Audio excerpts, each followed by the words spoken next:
नमस्कार मंडळी, श्री स्वामी समर्थ। सर्वप्रथम आपल्या सर्वांना लवकरच येणाऱ्या दिवाळी सणाच्या मंगलमय शुभेच्छा। येणारा हा दिवाळी सण तुमच्या सर्वांच्या जीवनामध्ये सुख, समाधान, आनंद आणि भरभराट घेऊन येवो। त्याचबरोबर माता लक्ष्मीच्या कृपेने तुमच्यावरची सर्व विघ्न संकट दूर होत हीच माता लक्ष्मीला प्रार्थना करते आणि आपल्या आजच्या या नवीन व्हिडिओला सुरुवात करते। तर 28 ऑगस्ट 2024 रोजी येत आहे दिवाळीचा पहिला दिवस, म्हणजेच गोवस्त द्वादशी, यालाच वसुबारस असं देखील म्हटलं जातं। आणि याच दिवशी येत आहे रमा एकादशी। तर वसुबारस आणि रमा एकादशी या दुर्मिळ योगावर आपल्याला तुळशीला एक वस्तू अर्पण करायची आहे। ही वस्तू अर्पण केल्यानं भगवान श्री हरिविष्णू आणि माता लक्ष्मीचा कृपाशीर्वाद आपल्याला, आपल्या कुटुंबाला लाभणार आहे आणि तिच्या कृपेनं आपल्यावरची सर्व संकट, विघ्न, बाधा दूर होणार आहेत। आता कोणती अशी ही वस्तू आहे जी आपल्याला या रमा एकादशीला तुळशीला अर्पण करायची आहे, याविषयीची अगदी थोडक्यात पण महत्त्वाची माहिती जाणून घेण्याकरिता व्हिडिओ शेवटपर्यंत पहा। त्याचबरोबर चॅनलवर जे नवीन आहे त्यांनी चॅनलला सबस्क्राईब करा, जेणेकरून आपले असेच येणारे नवनवीन माहितीमय आणि भक्तिमय व्हिडिओ तुमच्यापर्यंत पोहोचत राहतील। तसेच व्हिडिओ पाहत असताना व्हिडिओला लाईक करायला विसरू नका। आपल्या हिंदू धर्मामध्ये तुळशीला अत्यंत पवित्र मानलं जातं। या तुळशीमध्ये माता लक्ष्मी वास करत असते आणि म्हणूनच या तुळशीची आपण जर पूजा केली, सेवा केली, तर माता लक्ष्मी आपल्यावर सदैव प्रसन्न राहते आणि आपल्या घरामध्ये वास करते। त्याचबरोबर एकादशी तिथीला तुळशीचे निर्जला व्रत असते। आपले हिंदू पुराणानुसार असं म्हटलं जातं की एकादशीला तुळशीचा विवाह भगवान श्री हरिविष्णूंचं रूप असलेल्या शालिग्रामशी झाला होता आणि हिंदू धर्म मान्यतेनुसार देव उठणी एकादशीला दोघांनी रीतिरिवाजानुसार लग्न केलं होतं। या संबंधित आपल्या पुराणात देखील आपल्याला माहिती पाहायला मिळते आणि म्हणूनच एकादशी तिथीला तुळशी माता निर्जला व्रत ठेवत असते आणि म्हणूनच एकादशी तिथीला तुळशीला जल अर्पण केलं जात नाही। एकादशीला जर तुम्ही तुळशीला जल अर्पण केलं तर तुळशी मातेचं व्रत मोडतं आणि तुळशी माता आपल्यावर, म्हणजेच माता लक्ष्मी नाराज होते आणि आपल्या कुटुंबावर संकट, विघ्न येण्याची देखील शक्यता असते आणि म्हणूनच कोणत्याही एकादशी तिथीला चुकूनही तुळशीला जल अर्पण करायचं नाही, जेणेकरून तुळशी मातेचं व्रत हे तुटणार नाही। तर आता आपण हा जो उपाय करणार आहोत रमा एकादशीला, तर हा उपाय आपण सकाळी ज्या वेळेला तुळशी मातेची पूजा करत असतो तर त्यावेळेला किंवा तिन्ही सांजेला ज्या वेळेला तुळशी मातेजवळ दिवा प्रज्वलित करत असतो तर त्यावेळेला करायचा आहे। दिवसभरात कधीही करायचं नाही, तर सकाळी किंवा संध्याकाळी तिन्ही सांजेच्या वेळेला तुम्ही हा उपाय करू शकता। तर हा उपाय करण्यासाठी आपल्याला लागणार आहे एक धागा। हा धागा अखंड असावा आणि तो आपल्याला हळदीनं पिवळा करायचा आहे। हा धागा घेऊन माता लक्ष्मी समोर बसायचा आहे। हा उपाय करत असताना घरातील कोणत्याही कर्त्या व्यक्तीनं केला तर देखील चालेल। हा उपाय आपल्या कुटुंबावरील सर्व संकट, विघ्न दूर करण्यासाठी आहे आणि माता लक्ष्मीच्या आशीर्वादाने आपल्या घराची भरभराट होण्यासाठी आहे। म्हणूनच हा जो अखंड धागा घेतलेला आहे हळदीमध्ये पिवळा करून, तर तो घेऊन माता लक्ष्मी समोर बसायचा आहे। आपल्याला थोड्याशा अक्षदा घ्यायच्या आहेत आणि या अक्षदावरती अखंड अक्षदा घ्यायच्या आहेत। या अक्षदावरती हा जो धागा घेतलेला आहे तर तो धागा ठेवायचा आहे। या धाग्याची आपल्याला पूजा करायची आहे, म्हणजेच हळदी कुंकू व्हायचा आहे, अक्षदा व्हायच्या आहे, धूपदीप दाखवायचा आहे।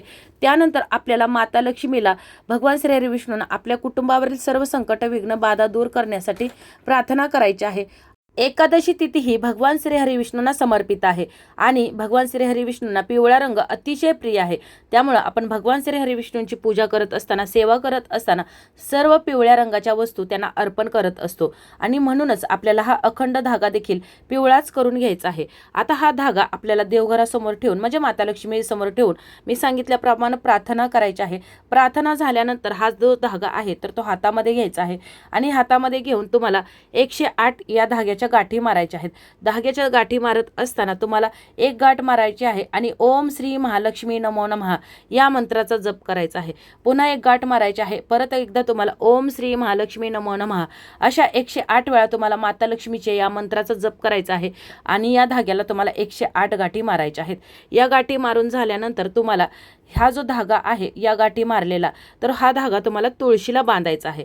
आता मी अगोदर सांगितल्याप्रमाणे तुम्ही सकाळी ज्या वेळेला तुळशीची पूजा करता तर त्यावेळेला हा उपाय करायचा आहे किंवा संध्याकाळी तुळशीजवळ दिवा प्रज्वलित करता तर त्यावेळेला आपल्याला हा उपाय करायचा आहे।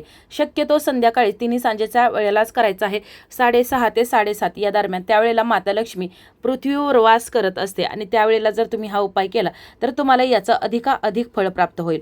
त्याचबरोबर तुम्ही हा उपाय केल्यानं मी अगोदर सांगितल्याप्रमाणे तुमच्यावरची सर्व विघ्न, संकट, बाधा देखील दूर होण्यास मदत होणार आहे। त्याचबरोबर या एकादशी तिथीला आपल्याला सकाळी तुळशी मातेची पूजा करत असताना तुळशीला कच्चं दूध अर्पण करायचं आहे. हे कच्चं दूध गाईचं असावं आणि अर्पण करत असताना आपल्याला अगोदर सांगितल्याप्रमाणे की या दिवशी लक्ष्मी मातेचं म्हणजे तुळशी मातेचं निर्जला व्रत असतं. त्यामुळे हे दूध अर्पण करत असताना आपण हे तुळशीच्या मुळाशी अर्पण न करता कुंडीतील जी माती आहे म्हणजे तुळशीच्या आजूबाजूची जी माती आहे तर त्या मातीमध्ये आपल्याला एक चमचाभर दूध हे कच्चं अर्पण करायचं आहे. हे अर्पण करत असताना या दुधामध्ये तुम्हाला चिमूटभर हळद टाकायची आहे आणि त्यानंतर एक चमचाभर दूध या मातीमध्ये आपल्याला अर्पण करायचं आहे. हे अर्पण केल्यामुळे देखील माता लक्ष्मी आणि भगवान श्री विष्णूंची आपल्याला कृपा प्राप्त होते. त्याचबरोबर एकादशी तिथीला तुम्ही तुळशी मातेला उसाचा रस देखील अर्पण करू शकता. आताच मी सांगितल्याप्रमाणे आपल्याला तुळशी मातेच्या मुळाशी अर्पण न करता आपल्याला या मातीमध्ये थोडासा उसाचा रस देखील अर्पण करायचा आहे. तर आता मी या ज्या वस्तू सांगितलेल्या आहेत आपल्याला या एकादशीला तुळशीला अर्पण करायच्या आहेत. त्यासोबतच आपल्याला या एकादशी तिथीला लाल रंगाचं कोणतंही नवीन कापड किंवा एखादी चुनरी हे देखील आपल्याला या तुळशीला अर्पण करायचे आहे. हे अर्पण केल्यामुळे आपल्या वैवाहिक जीवनात ज्या काही अडचणी असतील तर त्या दूर होऊन आपलं कुटुंब सुखी समाधानी आणि आपल्या कुटुंबाची भरभराट होत असते. आपल्या जीवनातील सर्व अडचणी दूर करण्यासाठी हा अत्यंत प्रभावी उपाय मानला जातो. आणि म्हणूनच या एकादशी तिथीला आपल्याला तुळशीला चुनरी किंवा लाल रंगाचं नवीन वस्त्र अर्पण करायचं आहे. हळदी कुंकू अक्षदा फुलं वाहून तिची पूजा करायची आहे. त्याचबरोबर साज शृंगाराचं साहित्य देखील तुम्ही या दिवशी तुळशी मातेला अर्पण करू शकता. तर आता मी कोणकोणत्या वस्तू आपल्याला या तुळशी मातेला अर्पण करायच्या आहेत तर त्या सांगितल्या. आता त्या कशा प्रकारे करायच्या आहेत तर ते जाणून घेऊया.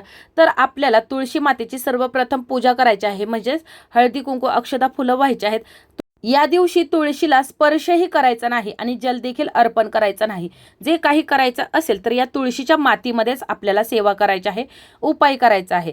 त्यानंतर आपल्याला या ठिकाणी तुळशी मातेसमोर उभं राहून किंवा बसून महाप्रसाद जननी सर्व सौभाग्यवर्धिनी आदि व्याधी हरात नित्य तुलसीत्व नमस्तुते या मंत्राचा 11 वेळा जप करायचा आहे. हा तुळशी मातेचा मंत्र आहे. पुन्हा एकदा मी तुम्हाला सांगते हा मंत्र महाप्रसाद जननी सर्व सौभाग्यवर्धिनी आदि व्याधी हरा नित्य तुलसीत्व नमस्तुते. तुम्हाला मंत्र समजला नसेल तर तुम्ही कमेंटमध्ये विचारू शकता. तर या मंत्राचा तुम्हाला 11 वेळा जप करायचा आहे. त्यानंतर तुमच्या कुटुंबावर जी काही अडचणी विघ्न संकट बाधा असतील तर ती दूर करण्यासाठी प्रार्थना करायची आहे. तर अशा प्रकारे या वसुबारस आणि रमा एकादशीच्या शुभ योगावरती तुम्हाला तुळशीला या वस्तू अर्पण करायच्या आहेत जेणेकरून माता लक्ष्मीचा भगवान श्री विष्णूचा तुमच्या कुटुंबावर कृपा आशीर्वाद राहील. त्याचबरोबर या दिवशी वसुबारस असल्यामुळे आपल्याला गोमातेची देखील पूजा करायची आहे, सेवा करायची आहे. गोमातेचे चरण धुवायचे आहेत. कपाळावरती हळदी कुंकू अक्षदा फुलं व्हायचे आहेत. त्यानंतर या गोमातेला 11 प्रदक्षिणा घालायच्या आहेत. या दिवशी गोमातेला बाजरीची भाकरी आणि त्यावरती गवारीची भाजी या गोमातेला आपल्याला खायला घालायची आहे. जर तुमच्या जवळपास जर गाय नसेल तर मग तुम्ही तुमच्या घरामध्येच गोमातेची पूजा करायची आहे, सेवा करायची आहे आणि बाजरीची भाकरी आणि गवारीच्या भाजीचा नैवेद्य अर्पण करायचा आहे. त्याचबरोबर जर तुम्ही बाजरीची भाकरी खात नसाल तर मग ज्वारीची भाकरी आणि गवारीची भाजीचा नैवेद्य दाखवला तरी देखील चालेल. त्याचबरोबर एक चपाती घ्यायची आहे, त्यावर मुठभर चण्याची डाळ आणि एक गुळाचा खडा ठेवायचा आहे आणि तो आपल्याला गोमातेला खाऊ घालायचा आहे जेणेकरून आपल्याकडून कळत न कळत जी काही पापं झाली असतील तर ती दूर होतील किंवा आपल्याकडून चुका झाल्या असतील तर त्या दूर होतील आणि आपल्या घराची मुलाबाळांची पतीची प्रगती भरभराट होईल. सर्व संकट विघ्न दूर होतील. त्याचबरोबर गोमातेमध्ये 33 कोटी देवी देवता वास करत असतात तर त्यांचा देखील आशीर्वाद आपल्याला प्राप्त होणार आहे. आणि म्हणूनच आपल्याला या वसुबारस आणि रमा एकादशीच्या शुभ मुहूर्तावरती आपल्याला हे 2 उपाय अवश्य करायचे आहेत. या सेवा करायच्या आहेत. या दिवशी गोमातेला हिरवा चारा खाऊ घालायचा आहे. वसुबारस हा दिवाळीचा पहिला दिवस असल्यामुळे माता लक्ष्मीची विधिवत पूजा सेवा आराधना करायची आहे. याचबरोबर आपल्या उंबरट्यावरती हळदीचं लेपन करायचं आहे. दरवाजावरती हळदीनं स्वस्तिक काढायचं आहे. आपला जो मुख्य दरवाजा आहे तर त्या दरवाजाच्या बाहेर 2 दिवे प्रज्वलित करायचे आहेत. हे दिवे मातीचेच असावेत. या मातीच्या दिव्याने माता लक्ष्मी आपल्या घराकडे आकर्षित होत असते आणि तिला आमंत्रित करण्यासाठी आपल्याला हे दिवे प्रज्वलित करायचे आहेत. तर अशा प्रकारे आपल्याला या रमा एकादशीच्या दिवशी मी ज्या काही वस्तू सांगितलेल्या आहेत तर त्या वस्तू तुळशीला अर्पण करायच्या आहेत. त्याचबरोबर मी जो मंत्र सांगितलेला आहे तर तो मंत्र जप करायचा आहे. पुन्हा एकदा मंत्र सांगते. महाप्रसाद जननी सर्व सौभाग्यवर्धिनी आदि व्याधी हरा नित्य तुलसीत्व नमस्तते या मंत्राचा आपल्याला जप करायचा आहे. दररोज सकाळी आपण तुळशीला जल अर्पण करत असतो तर त्यावेळेला देखील आपण या मंत्राचा जर जप केला तर माता लक्ष्मीचा सदैव आपल्या घरामध्ये वास राहील आणि माता लक्ष्मीच्या कृपेने आपल्या कुटुंबावर घरावर कोणतंही विघ्न संकट येणार नाही। तर अशा प्रकारे आपली आजची ही माहिती, आजचा हा व्हिडिओ तुम्हाला कसा वाटला कमेंट करून जरूर कळवा। माहिती आवडली असेल तर व्हिडिओला लाईक करा, चॅनलला सबस्क्राईब करा आणि हा व्हिडिओ जास्तीत जास्त शेअर करा। जर काही समस्या असतील, अडचणी असतील तर तुम्ही मला कमेंटमध्ये विचारू शकता। धन्यवाद।